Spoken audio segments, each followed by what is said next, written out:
and welcome back. Now, if you watched my video about my 2022 vacations, you'll remember that I mentioned that in August of 2022, I went on the Disney Wish for the very first time.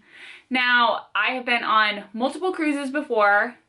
I've done two. In 2019, I sailed on the Disney Dream, and later in 2019, back in like August, I believe, July and August, I sailed on the Disney Magic. So I have sailed on those two ships before, and this was obviously my very first time on the Disney Wish. And as a new cruise fan, I was very excited. So I want to tell you all of my pros, cons, and in between, and then also do a little bit of a merch haul. So let's get to it. Here we go. Now, again, to preface this, I have only been on two cruises before, one on the Dream and one on the Magic. So take what I have to say knowing that. Also, when I am reviewing this, I went with all adults. I have not traveled with children on any Disney Cruise Line ship ever. And also keep in mind that we were one of the inaugural sailings. So the ship had its first its actual inaugural sailing, I think July 15th. And we sailed on August 6th. So very new. Now this is going to be a very friend to friend review. You can get more of the statistics of every single dish, difference of staterooms, things like that from other blogs, other things, but I want to keep it really casual and basically just tell you what I thought of it, like I told my friends when I got back what I thought of it. Now, I know most people are probably going to say this, and honestly, it's 100% true. This is the largest Disney Cruise Line vessel at this point in time. Obviously, there are bigger ones coming. But although it was bigger, everything felt smaller. Staterooms aside, I mean, you go into the atrium, and the atrium is like that thing where you first enter. It's like the main lobby, quote unquote, of the Disney Cruise Line ship. It just seemed smaller. The adult areas, don't even get me started. We'll talk about it later, but just everything seemed smaller. Don't get me wrong, it is a stunning ship. Everything, details, just absolutely gorgeous. And I'm obsessed with it. The main thing you'll notice with Disney Cruise Lines is there are 11 decks, 12 decks actually. There's typically multiple sets of elevators mid-ship, but there were only one set. There were no sets of elevators in the atrium area. You had to go either aft or forward or to the midship area to take an elevator, and they were always so busy. So you ended up taking, if you were able to take stairs, you ended up taking a lot of stairs because otherwise you're waiting forever, or you get in the elevator and you stop at every deck. It was a lot, especially if there was oh, the sail a wave party is happening. Everybody wants to get up to those higher levels. Ugh. Madness. So obviously the first thing that we like to do when we get onto Disney Cruise Line ships is to take a tour of the space, especially when it comes to all of the kids clubs like Oceaneer Club, Oceaneer Lab, Edge Vibe, all of that. And it's a Small World nursery. Before you sail away on that first day, that is the only time that adults can really see the space. So once we were able to get into our staterooms, which happened about 2:30, we really went and explored all of those areas. And honestly, the theming for those, so much cooler than at least the Dream and the Magic and what I've seen from the Fantasy and Wonder as well. They did a really great job, especially if you have Star Wars fans, if you have Marvel fans. Really, really cool. It was also the time that we like to go check out the Census Spa, and what we were really excited about when we first learned about the Wish was the Rainforest Room, which is one of my favorite things about Disney Cruise Line. It's inside of the Census Spa, Census Spa, where you get massages and facials and truly other random things that you're oh, I didn't know they did that there, teeth whitening or I don't even know, lots of other things. Really iconic, good for them. But inside there is the Rainforest Room, where there are heated tile loungers, hot tubs, saunas, these aromatherapy showers, just a really, really cool space to go relax. Well, typically you were able to buy 1-day passes for the Rainforest Room, at least you previously had at any other Disney Cruise Line ship. Well, this one was no. You had to do the entirety of your sailing. And it got to be a little too pricey for what we wanted it to be, so we ended up not doing it. And so when we toured, it was the only time we were able to see Senses, which was kind of upsetting, but I understand. But it was really cool. It was the outdoor area, amazing. Honestly, maybe next trip I would do it, but we had a large group of us that we like to hang out with, and obviously we talk, we're loud, whatever.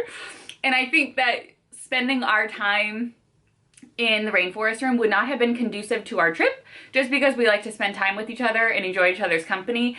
And in the Rainforest Room, it's very much of like a self-reflection, quiet space, and that was just not what we were looking for on this vacation. There were other salons there. They had the Untangled salon, which is if you wanted like a blowout or a pedicure, manicure, things like that, you could do it there.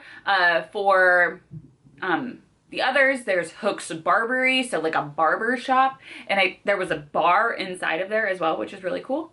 And then obviously the Bibbidi Bobbidi Boutique for our younger guests. The staterooms are beautiful. Now, each of my friends that went, there were 3 staterooms that traveled, and we all did the deluxe ocean view with a veranda.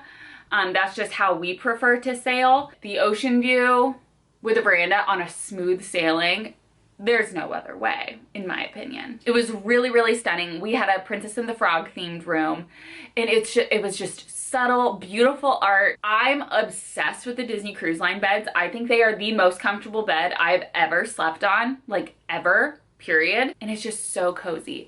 And the best thing about the staterooms and our stateroom hosts, like, I just adore them. They're the ones who come and they clean your room, they do turn down service, they make your fun animals out of towels, and you just form such a nice relationship with them, because the chances of you running into them is pretty good. Like, especially like we would get lunch, then we'd go back to our stateroom to change into our suits and things like that, and you always run into them. So I just love the relationships that you build with your stateroom attendant. Speaking of pools, so that is where we did spend a majority of our time. Now, we did a 4-night Disney Wish cruise, which stopped in the Bahamas and then stopped at Castaway Cay and then 1 day at sea.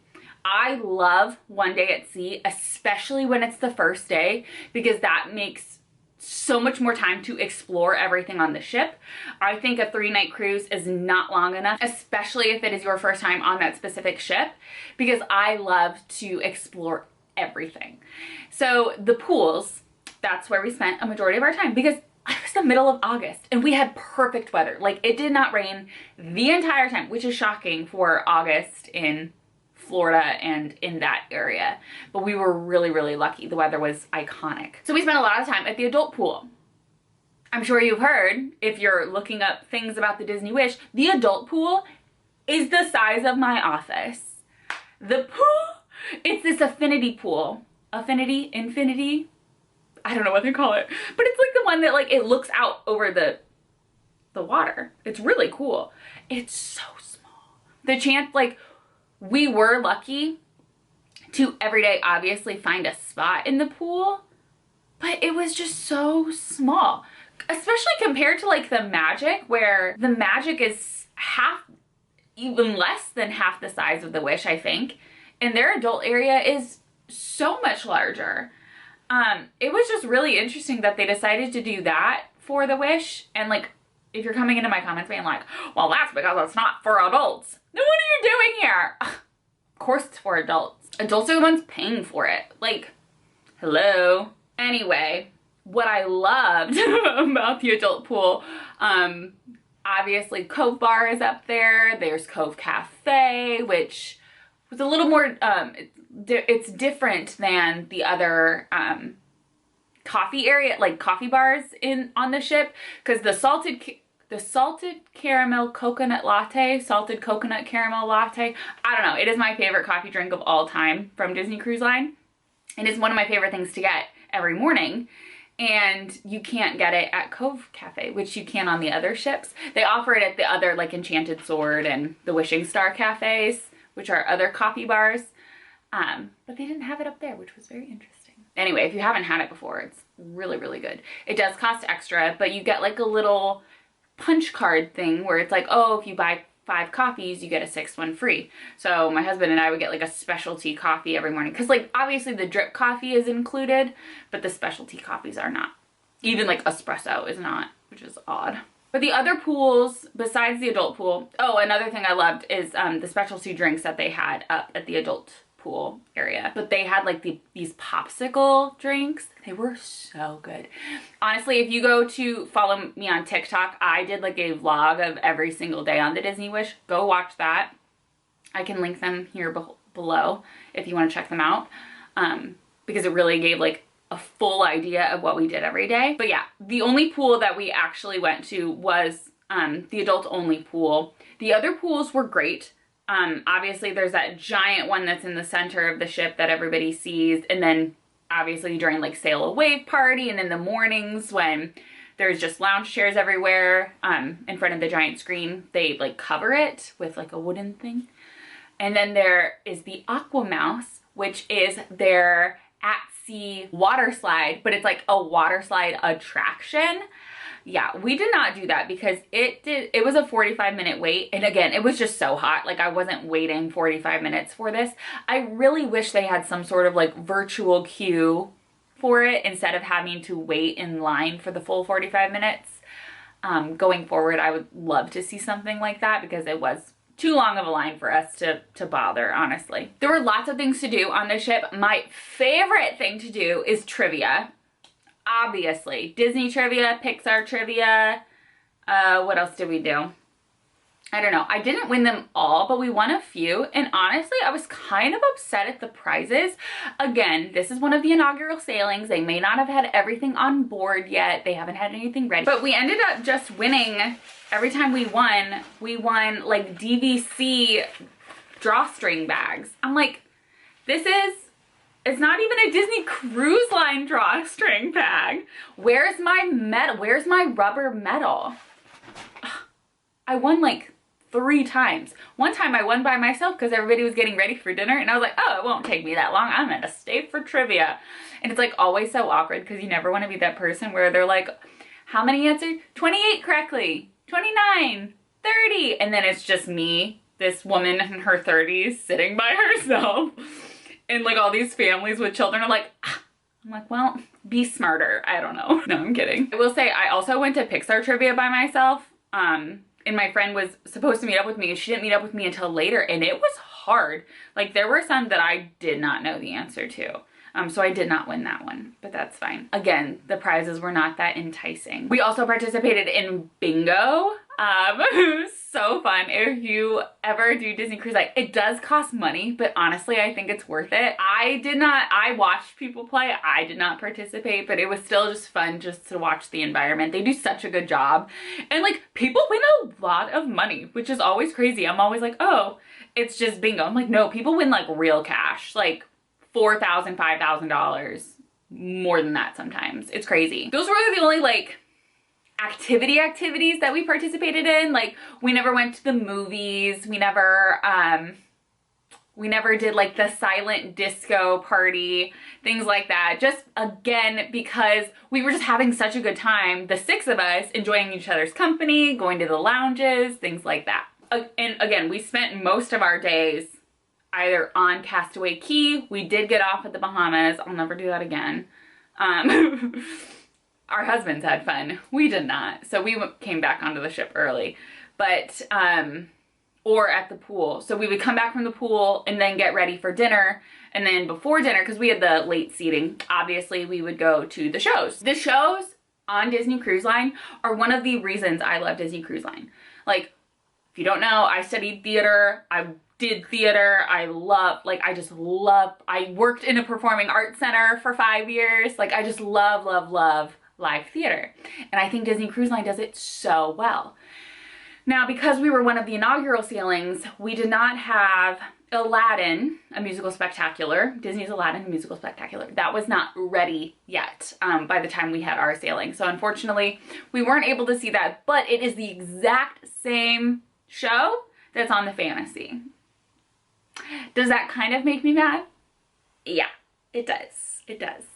I wish they would have done something different, but I'm not in charge, so what do I know? So your first night, they do the Disney Cruise Line made musical. It's called Disney Sees the Adventure, and it's this cute story where like Minnie asks Goofy to, because it's Captain Minnie. I should have mentioned that. It's Captain Minnie on the Disney Wish. It's not Captain Mickey. Loser. Just kidding. I love Mickey. Mickey's still there. Mickey's still wearing his little captain's uniform. But Minnie's there as the captain of the Disney Wish. And she asks Goofy to watch over the wheel as she goes and like does something. Well, Goofy like goes into this huge like dream sequence, and we see so many Disney characters. Like you run into Tiana. I gasped out loud when Hercules comes on. Like, I don't know if I've ever seen Hercules in real life at that point. Like that, it truly shook me. But you get like all of your snippets of your favorite Disney movies, your favorite Disney songs in that show. And it's just, it's a super sweet way to be like, welcome to the Disney Wish. Look at all of this Disney magic. I just loved it. It was so good. The second one that we saw was The Little Mermaid. Now, before I preface The Little Mermaid musical, I would like to say, obviously, I overall enjoyed it. I overall enjoy all of the shows that I see at Disney Cruise Line. Though I always have critiques. No matter what show it is, I have critiques. Especially when it is a show that has been on Broadway. So The Little Mermaid, they did change the story a little bit, which is totally fine. They really, they modernized the production in a way that I enjoyed some of the choices, I really did, but some of the choices I did not. I found it weird that the cast, the crew, the players, whatever you call them, the actors, they like come on stage in street clothes essentially before the show, like during what's the song? Tell you the tale of the bottomless moon. Oh, Fathoms Below. Sorry, I had to sing that for you. Anyway, so they all come out during Fathoms Below, like in street clothes, but like in a version of what their character is. And I'm sorry, I am going to pick on King Triton during this entire thing. So King Triton, who is this, he's in his 20s. He's an actor in his 20s, because most Disney Cruise Line theater people are, the entertainment, they are.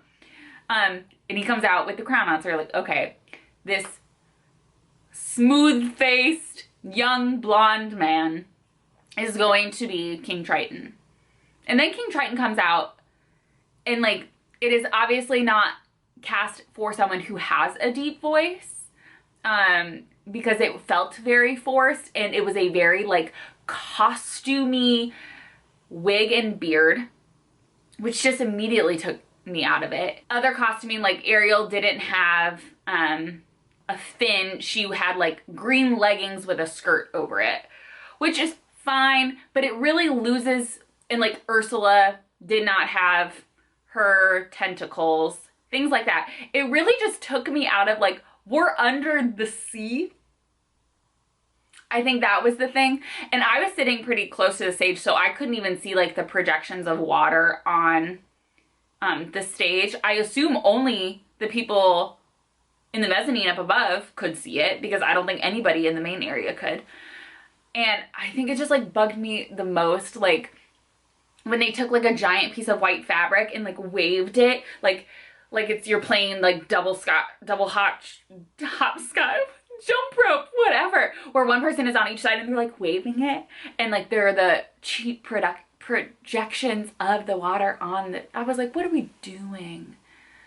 There was also like a Pride Rock thing, which obviously, yes, is what you do during part of your world reprise where she does the whole thing, but then they just kept using it, and I was like, there's gotta be more, right? We have to have more. I don't know. Again, overall, I enjoyed it. It's not my favorite Disney Cruise Line production by any means. You should still obviously go see it. Every night you see the show. You see that is the part of Disney Cruise Line. You go see that show every single night. You applaud, you enjoy them. It was just not my cup of tea. Just saying that. Just saying. Love the music. I love The Little Mermaid. And I've never seen The Little Mermaid on Broadway. Did I wish there were roller skates that they were swimming around? Yeah, I do. I think that's it. I'm just being petty. And I admit it. I understand that. There were more critiques I had. I feel like I talked about them on my podcast though. Other things, look, with entertainment, the sail away party I mentioned. That's what happens when you sail away from Port Canaveral or whatever port you are leaving out of. It was a ton of fun. It's always a ton of fun. You can be really anywhere on the main deck as long as you can see the stage. Also, there's typically always Pirates Night. We did not participate in Pirates Night because we had dinner reservations at Enchante, which I will talk about in a moment. But they do like a whole performance thing on the stage. There are fireworks at sea, which is wild. It's like, it's the only cruise line that does it. So it's really unique to Disney Cruise Line. So with that segue, let's talk about dining. There is Marceline's, which is basically like your quick service buffet situation that you have on the upper decks. So I think it's like deck 11. You go and there's all sorts of stations. So Marceline's, which I really enjoyed because it's a little bit different from all the other ships. I really enjoyed the theming around Marceline because I love Marceline. I've been there a few times actually, and they had some good options. I actually just learned a couple days ago that they had crab ragoons there, and I did not have any, and so I'm kind of upset about that because I missed that entirely, and we all know I love crab ragoons. But it's a great place to grab a quick breakfast, grab a quick lunch, especially if you're out doing a bunch of things, and you can get as much as you want, which is great. Another quick service option they have like outside in like the pool deck area, and it is Mickey and Friends Festival of Foods. Now, we ate here most days because I'm gonna tell you, they have different stations. Again, that's where the ice cream is, which is not self-serve on the Disney Wish, and I think that was the most annoying thing about it. Or maybe it was better. I think somebody's just like looking out for me because they're like, Miranda, you don't need 15 cones a day. 3 is fine. There's like a barbecue place, which everybody loved the barbecue. I don't eat meat, I'm a pescatarian, so keeping that in mind, I'm sure it was delightful. I did have like, that's where they have their vegan burgers, so I did have one of those at one point. Not a lot of vegan or vegetarian options that are like unique and different, which was kind of upsetting. I was hoping with the new ship they would really enhance that menu and have a lot of great plant-based dishes at their rotational dining, at their quick service locations, things like that. And there really wasn't. They were all okay, but I wanted a little more, you know what I mean? But what we loved the most, I think everybody would agree, our favorite place to eat out of all the places we went to is Donald's Cantina. Think of it as like a Chipotle, but better. Donald's Cantina should buy out Chipotle's nationwide because these were the best burrito bowls I have ever had in my entire life. There were so many options. It was so good. It is so hearty, so incredible. I miss it every day of my life. All right, let's talk about the rotational dining. So Disney Cruise Line is famous for their rotational dining. You have the exact same serving staff and table assignment every day when you go from restaurant to restaurant. There are 3. We have 1923, which was our first night. It's really themed to like Hollywood, very like upscale, lots of gold, lots of bronze. 1923 is obviously when the Disney company started with the Disney Bros and all of that. We're celebrating Disney 100 right now because it was 100 years ago. But I really, really liked it. I love those restaurants that have like the nods to all the animated features throughout. There's different props, there's different storyboards throughout, so it was a really cool restaurant. Nothing like really stood out to me food wise there, but I did really love the theming of it. The next night we dined at Worlds of Marvel, which is the Marvel restaurant. This was an interactive dining experience, and when I say interactive, I mean like it was a lot of like watching of a TV screen and following a storyline. Not really a lot like Animator's Palette on other ships where you're actually drawing and then they put the drawings to life and it's so cool. It's a little less thrilling than that, but it was a fun storyline to go along with. And Ant-Man and Wasp did walk through the restaurant so you could like wave at them or whatever. But it was overall a very cool looking restaurant. If you like Marvel, it was a very Marvel-y restaurant. The third night was Pirate Night. and we would have been dining again at Marvel, but with a pirate menu, and we did not. We chose, we tried to get brunch at Palo. We were not successful. And then we tried to get dinner at Palo. We were unsuccessful. Instead, we dined at Enchanté, which is the fine dining. Now, if you are a picky eater, do not dine at Enchanté. It is not worth your money. Do not do it because it is an extra cost. Both Palo and Enchanté cost extra. It was really, really cool because since there were 6 of us, they put us in a private dining area. We did not pay any extra for it, but because there's 6 of us and most of the tables are set for 2 or 4, we got this private dining room with its private balcony. It was incredible. Like, it was so cool. They had different tasting menus. You could do like a 6-course or a 9-course, or you could purchase a la carte. Again, I do not eat, I don't eat meat, and I was very triggered this particular night by fish, so I was eating vegetarian for the evening, and they were able to accommodate me very well. I decided to do like the smaller tasting courses, and they made all of them vegetarian for me, which was really, really delightful. It was a really great experience. I would never do it again. The food was so unique and so beautiful and so well plated and just stunning. You pay for the experience, and that's what it was. It was a very cool experience. The servers were incredible. It was just, it's a beautiful, beautiful restaurant as well. So if you do like fine dining and unique dishes, I highly recommend it. But if you're looking for just a casual meal, perhaps not. And then the last night we ate at Arendelle, which is obviously the Frozen themed restaurant. Loved it. The musicians there, amazing. The violinist was so good. He played Into the Unknown and I lost my marbles. It was incredible. There's also Anna and Elsa, Kristoff and Olaf. They sing, they entertain. It's a dinner show, you know what I mean? And then they go around to the tables. They didn't really spend any time with us at the tables. They really made around very, very quickly.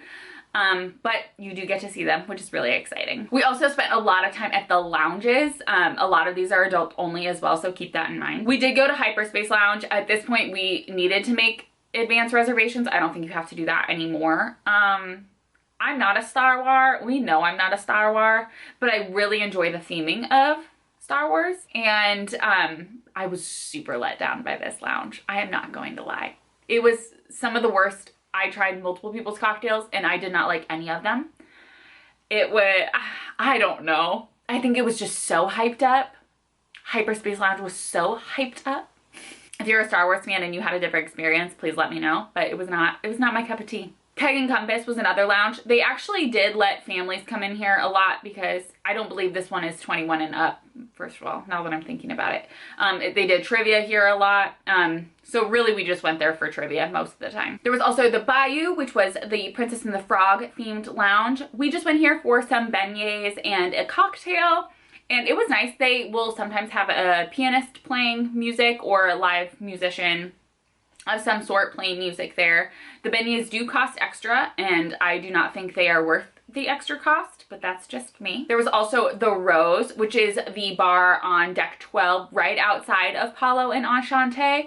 It is stunning. If you're not dining at Palo and Enchanté, but you want to like dress up for a nice cocktail, go to the Rose. It's all glass. It's looking out in the water. They have beautiful Beauty and the Beast themed cocktails. It's just so fancy. So if you like want to have your fancy moment, go to the Rose. And then the last one, which was my favorite lounge on the ship, was Nightingale's. And Nightingale's was the piano bar. Obviously Nightingale's Cinderella themed, but we went there multiple nights. One night the pianist was doing like 90s music. Iconic. It was so much fun. And then the other night was Disney music, so they were taking requests. People were requesting like Wishes, and then they requested Happily Ever After, and then they requested a Goofy movie. It is just such a vibe in there. It is so much fun. I could have gone there every single night. So this then leads me into the shopping, which I love to shop. And when I say shop, I love to browse. Like, I am that person who, when I go to Walt Disney World or Disneyland, I walk into every single merchandise shop because I need to see. Is the majority of it all the same as the store I saw before? Yeah, but they could have one thing different. And I'm there to see it. I'm not gonna buy it. I just wanna know what's available. You know what I mean? But anyway, The Disney Wish in their shopping was very interesting to me because it was mainly high-end luxury items. Who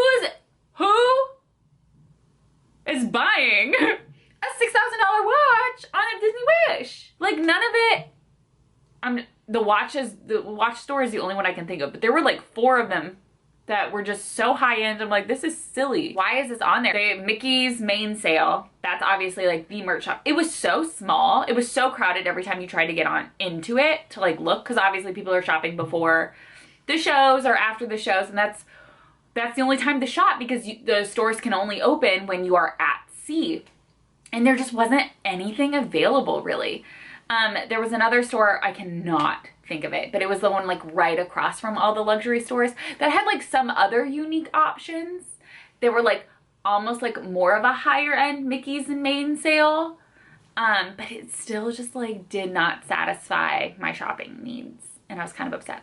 So let me tell you what I got. First things first, I always, so far for the Dream and the Wish, I've always gotten the little statues of whoever like the icon is in the atrium. So I had to buy Cinderella. Cinderella is the statue in the atrium, and if you turn her around, you'll see Lucifer is there because he's trying to get Jack and Gus.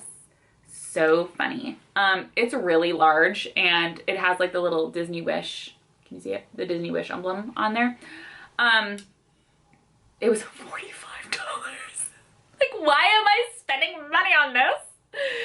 It's just gonna go over there with my other little statues. But like, see, I started a thing, so I have to continue it. I hate myself for that. Honestly, when I was there, I wanted just the Disney Cruise Line Mickey Mouse crew neck. Like the navy crew neck that has Mickey Mouse and it says Disney Cruise Line. It was not on there. So I did get this, this sweatshirt. It was like a quarter-length sleeve where it says like inaugural, the Wish inaugural sailings. I thought it was cute. Not my favorite, but I did want something like a sweatshirt or something, and I did not like the Spirit jerseys. This is the only Spirit jersey from Disney Cruise Line that I have purchased that I enjoy. I don't like any of the other ones. And it was a lot of Wish merchandise, not Disney Cruise Line in general. I did get this inaugural sailing pin. I thought was cute. I just put it on my pin board where I have all my specialty pins. And then I just got more reusable bags. I love reusable bags, so I got one from Castaway Cay and then Disney Cruise Line. I will say we did get a gift when we were in our rooms. We got this nice bag, this inaugural sailings bag. I thought that was so sweet, and it came with like it was like a sash. And I think it was like a chair saver for when you're like on Castaway Cay. I don't know what I did to that. And you know what? It has been so long since I've been on the ship. Like, I was like, did I buy anything else? I don't even remember. So I may have gotten something else, but I honestly don't think I did. Anyway, that's all I have to say about the Disney Wish. Again, go check out my Instagram posts, my TikToks of our days and things on this ship, because honestly it was just so much fun. I feel like I have more content I could post on TikTok, but obviously it was months and months ago. But if you have the opportunity to go on the Disney Wish, definitely do it. One of my favorite vacations to date. We had just an outstanding time. Truly so much fun. I just love Disney Cruise Line, and I would love to make it onto every ship. That is a goal of mine. So hopefully I can go somewhere this year on the Wonder or on the Fantasy. We'll see. But yeah. All right, well, thanks so much for watching. This was kind of a long one, but I had a lot to say, and I'm surprised I remembered a lot of it, to be honest. I have more Disney cruise content. If you want to check that out on an old video in the past, talking about tips and tricks, I can talk about things that I've packed and things like that. Now that I say that, I feel like I also did a packing for Disney Cruise Line trip. Anyway, I don't remember. It's been a while, remember, guys? Thank you guys so much for watching. Make sure you subscribe and keep watching for fun Disney tips, Disney chats with your little Disney pal, and all the other shenanigans in between. But thank you guys again for watching, and I will see you all in my next video.